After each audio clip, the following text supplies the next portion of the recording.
So hello and welcome. So today we are going to start a new topic which is paleobotany.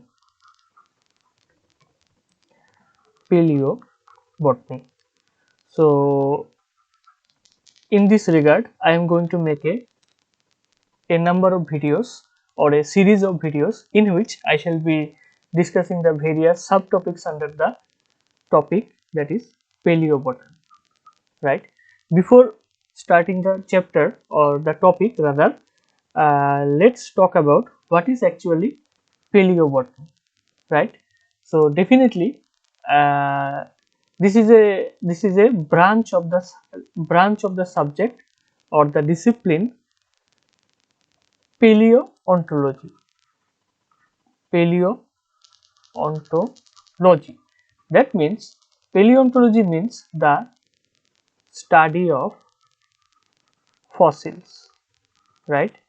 And since and paleobotany is obviously a part of paleontology, in which the it is a branch of botany that deals with the recovery and identification of plant remains or plant fossils.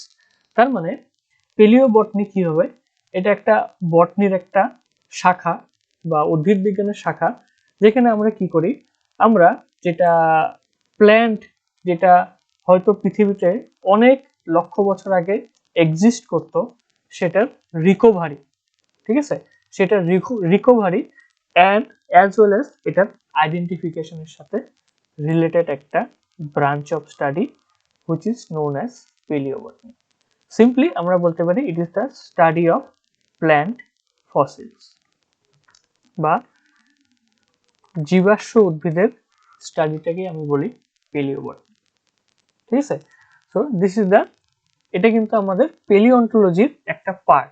পেলিওন্টোলজিটা signify করে all the fossils, এটা animal, plant, micro organism সব কিছু হতে পারে, কিন্তু specifically আমি যদি বলি প্ল্যান্টের ফসিল, দ্যাট মিনস এটার সাথে যে রিলেটেড ব্রাঞ্চটা, that will be our palaeobotany, ঠিক আছে। তো এখান থেকে একটা টার্ম অ্যারাইজ করলো যে what is fossil, right? What is actually fossil?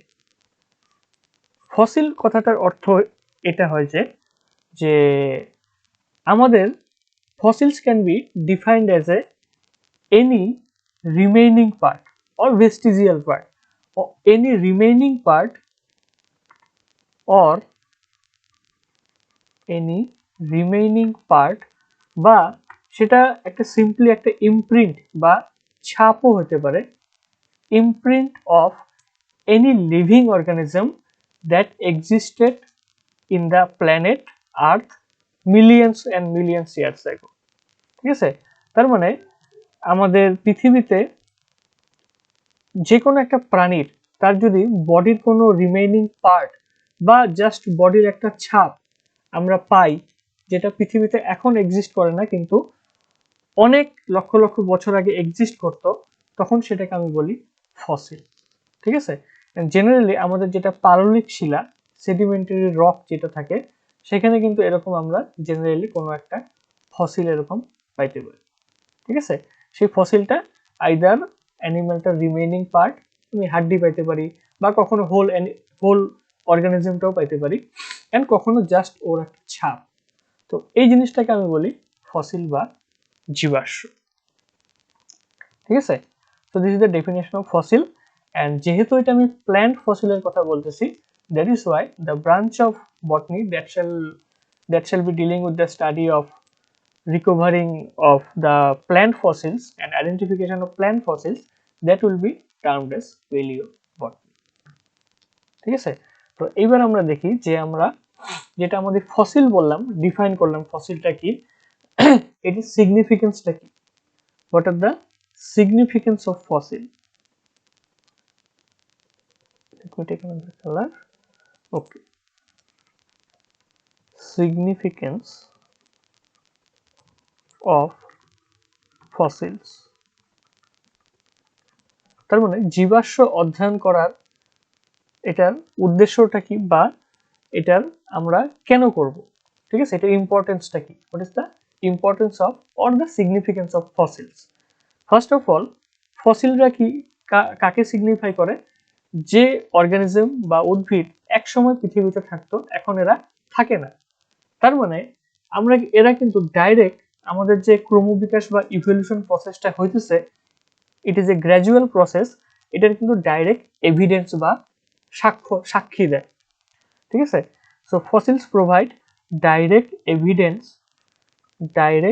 Evidence বা সাক্ষী evidence of the process of evolution, ঠিক আছে। তো আজকে হয়তো আমি যদি কখনো পাললিক শিলার মাঝখানে কোনো একটা উদ্ভিদ বা প্রাণীর একটা ফসিল বা জীবাশ্ম পাই, তার মানে হইতে পারে আমার কাছে যেটা নোন রেকর্ড অফ প্রাণী, যার আমার তথ্য মানে এখন যেটা পৃথিবীতে এক্সিস্ট করে এরকম প্রাণী বা উদ্ভিদের যেটা তথ্য, সেটার সাথে নাও মিলতে পারে, এটা কিছু একটা মিসিংও থাকতে পারে, ঠিক আছে। এটা একটা অন্য প্রাণী মানে একটা আননোন অর্গানিজমও হতে পারে। তার মানে এই আননোন অর্গানিজমটা কোথা থেকে আসলো? ডেফিনেটলি এর একটা আগে অ্যানসেস্টর ছিল বা এর কিছু ডিসেন্ডেন্টও থাকতে পারে। দ্যাট মিনস এটা কিন্তু একটা লিঙ্ক হিসাবে কাজ করে, অ্যান্ড এইভাবেই এরা কিন্তু বিবর্তন বা ক্রমবিকাশ যে সত্যি সত্যি এটা একটা প্র্যাকটিক্যাল কথা, এটার একটা ডাইরেক্ট এভিডেন্স দেয়, ঠিক আছে। তো 2 নম্বর কথা, এদের যদি আমি বডিটাকে অ্যানালাইজ করি, ফসিলের যেটা রিমেইনিং পার্ট, এটাকে যদি আমি ভেরিয়াস কেমিক্যাল অ্যানালাইসিস করি, অ্যান্ড এদের ভিতরে যে আমি ম্যাটেরিয়াল যেটা আমি পাবো, সেটার উপরে ডিপেন্ড করে আমি একটা আইডিয়া করতে পারি যে সেই প্রি হিস্টোরিক লাইফটা কেমন ছিল, ঠিক আছে। we can estimate an idea about get an idea about the prehistoric life on earth,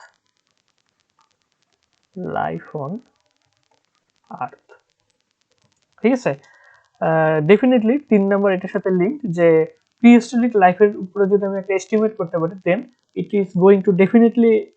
will definitely help us to understand the environmental condition that existed on the prehistoric life, ঠিক আছে। সেই সময় পৃথিবীর অবস্থাটা, এনভায়রনমেন্টটা কেমন ছিল বা ইকোসিস্টেমটা কেমন ছিল, সেটার বিষয়ে আমি একটা আইডিয়া পেতে পারি।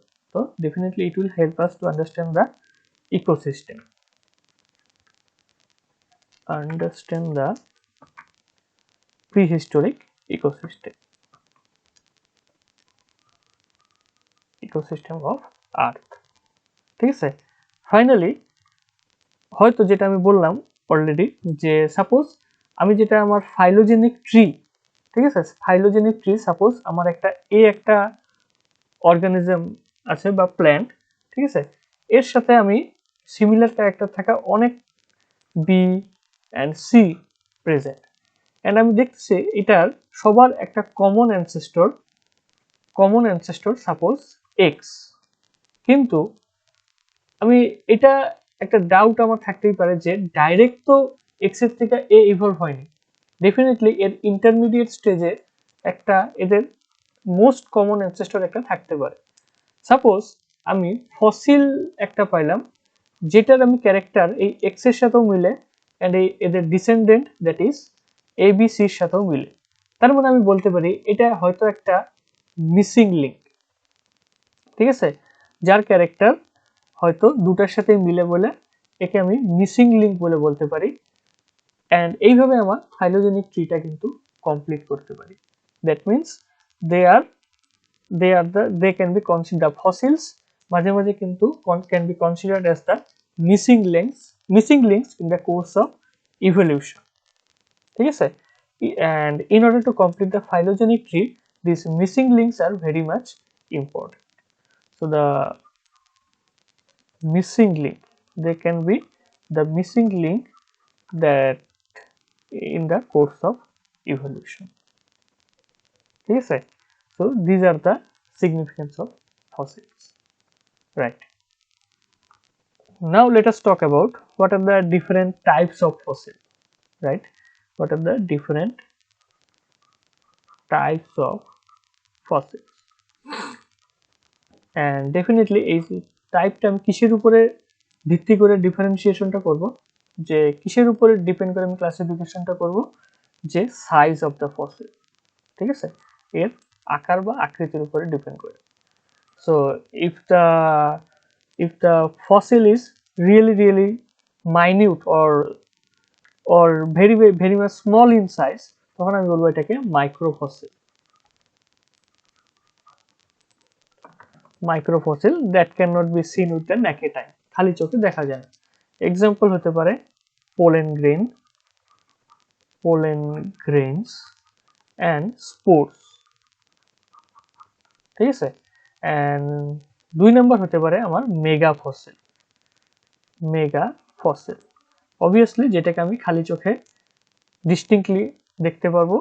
এন্ড এটার এক্সাম্পল হতে পারে জেনারেলি ফ্লাওয়ার, লিভস বা any part of plant etcetera, ঠিক আছে। এটা তো depending upon the size of the fossils, they can be differentiated into two types. One is microfossil and the other one is the megafossil,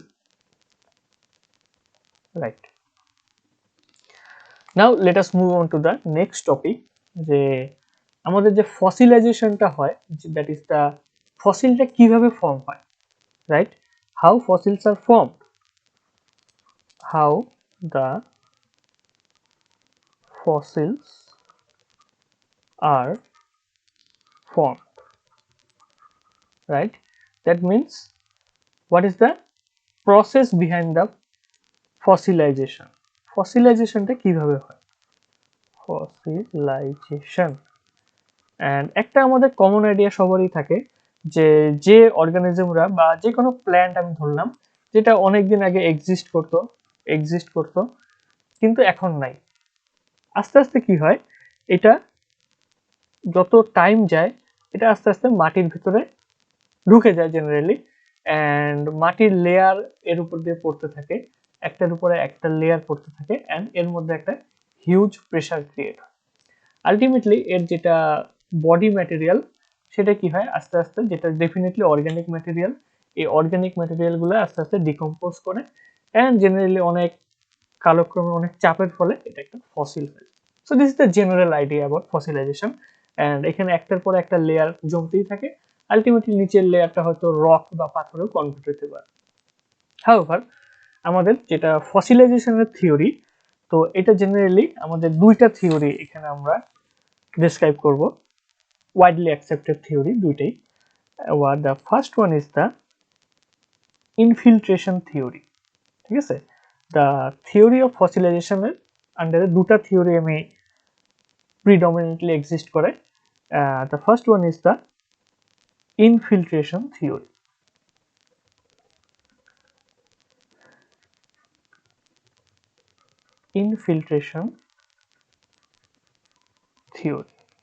so এই থিওরিটা কি বলে, according to this theory আমার যেটা ডেফিনেটলি জীবাশ্মটা কোথায় থাকে, জীবাশ্মটা থাকে সয়েলে আর কি। দ্যাট মিনস এই সয়েল থাকবে, অ্যান্ড সয়েল থাকা মানে কি, দ্য সয়েল সলিউশনে ডিফারেন্ট মিনারেলসও থাকবে, right. And according to this theory কি হবে, আমার যেগুলো দ্য মিনারেল সাবস্টেন্সেস আস্তে আস্তে কি করে, সেই জীবাশ্মটা বা ডেড যেটা আমার প্ল্যান্ট ম্যাটেরিয়াল, ঠিক আছে, এই প্ল্যান্ট ম্যাটেরিয়ালের যেটা বডি বা সেলের মধ্যে আস্তে আস্তে কি করে, ইনফিলট্রেট করে, ঠিক আছে। The mineral আয়ন্স gradually infiltrate into the cells of the dead plant body, right?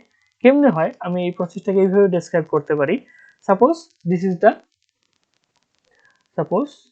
let me wipe it. Okay, suppose this is the dead organic matter বা প্ল্যান্ট বডি, এটা ডেড অ্যাকচুয়ালি। সো যখনই dead হবে তখনই কি হয়, due to the activity of the microorganisms বা various autolytic activity, আস্তে আস্তে কি হবে, এই প্ল্যান্ট বডিটা কিন্তু ডিকম্পোজ হয় বা ডিসইন্টিগ্রেটেড হয়, কিন্তু টোটালি হয় না, এটা কিন্তু পার্শিয়ালি ডিসইন্টিগ্রেটেড, ঠিক আছে। যেহেতু এটা একদম টোটালি হবে না, কারণ এটা মাটির অনেক নিচে চাপা পড়ছে, এখানে মাইক্রো অর্গানিজম আছে কিন্তু সেই পরিমাণে নাই, অ্যান্ড অক্সিজেনও এখানে কম, সেই জন্য ডিকম্পোজিশনটা পার্শিয়ালি হয়েছে।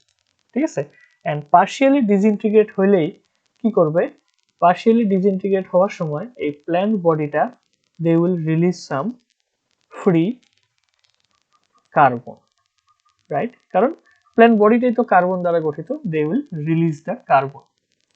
এবার এই ফ্রি কার্বনটা কি করবে, এই ফ্রি কার্বনটা it will act as an reducing agent, right, it will act as a reducing agent. That means এটা একটা বিজারক কারক হিসাবে ইউজ করবে। অ্যান্ড অবভিয়াসলি যেটা এর বাইরে তো কি আছে, এর বাইরে soil, mineral soil solution along with the minerals, right. এই মিনারেলের থাকা বা সয়েল সলিউশনে থাকা যে সালফাইড আয়ন, এই সালফাইড আয়নকে কি করবে, they will react with the sulfide ion, that is they will reduce the sulfide ion, and finally they will make some carbonate compounds like calcium carbonate, then magnesium carbonate বা silicon carbonate, এরকম carbonate যুক্ত এরা compound তৈরি করবে। and once they form the carbonated compounds, যখন কার্বনযুক্ত compound এরা form করবে, এই কার্বনযুক্ত কম্পাউন্ড গুলা কি করবে, এই প্ল্যান্ট বডিটার সেল, প্রতিটা সেলের মধ্যে আস্তে আস্তে ইনফিলট্রেট করবে, দ্যাট ইজ মাইগ্রেট করবে।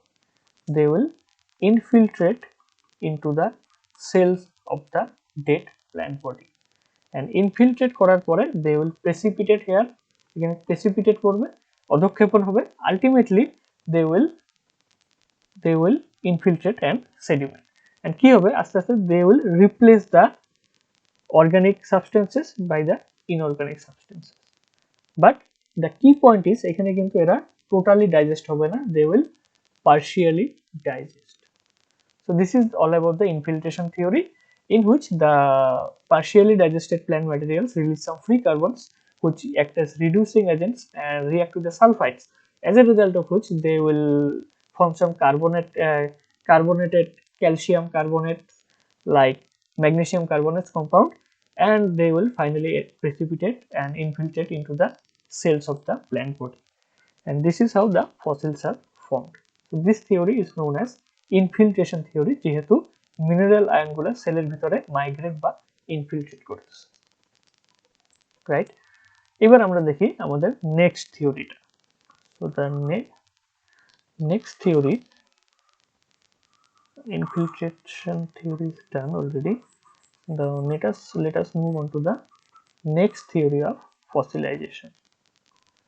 This next theory of fossilization is termed as 2 নম্বর দিলাম molecule by molecule replacement theory.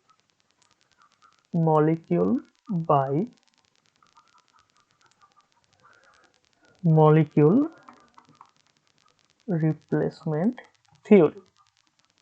তো এই থিওরিটা আগের থিওরির থেকে একটু আলাদা। কিভাবে আলাদা? আগেরটা যেরকম টোটালি অর্গানিক ম্যাটারটা কিন্তু ইনঅর্গানিক ম্যাটারে কনভার্ট হয় নাই, কিন্তু in this case the total plant body will be replaced by inorganic molecules, and প্রতিটা molecule will be replaced, all the molecules will be replaced, each and every, that is why এটাকে বলে molecule by molecule replacement. that is এটা কি organic, obviously যেটা plant body আমার যার fossil form হবে, obviously it is organic, having carbon compounds, organic matter, they will be totally replaced by the inorganic minerals. That is why এটাকে আমরা বলি molecule by molecule replacement theory. All the each and every molecule of the fossil will be replaced by inorganic minerals. কারণ এখানে কি হবে, এখানে ক্ষেত্রে আগেরটা যেরকম partially digest হয়েছিল, কিন্তু এখানে কিন্তু partially না, first of all the plant body will be totally digested or total disintegration. That means the organic plant body will be totally disintegrated, and once it is totally disintegrated, what will happen? The various mineral salts present on the soil solution like lime, then carbonates, some silica, they will migrate into the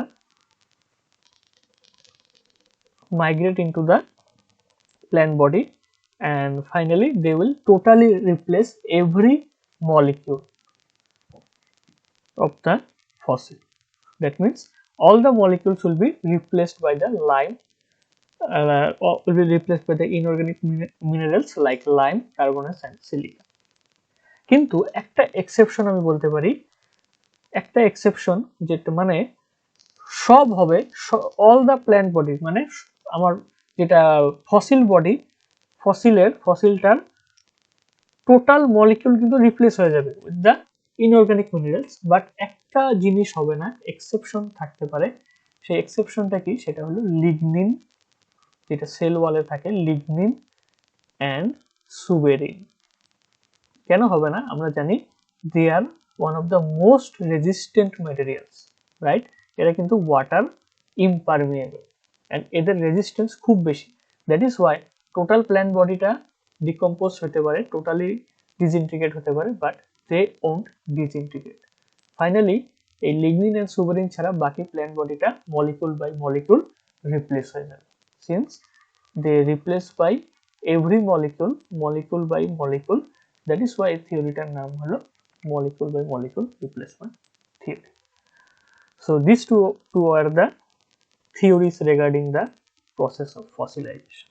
One is infiltration theory, and মনে রাখতে লাগবে এটা কিন্তু partially digest ছিল, and the second theory says about the every molecule is being replaced by the inorganic minerals, and এই ক্ষেত্রে কিন্তু totally disintegrate. So this is all about the process of fossilization. Thank you. That's it for today. Thank you. In the next video, I shall be discussing about the various types of fossils. Right. That's it for today.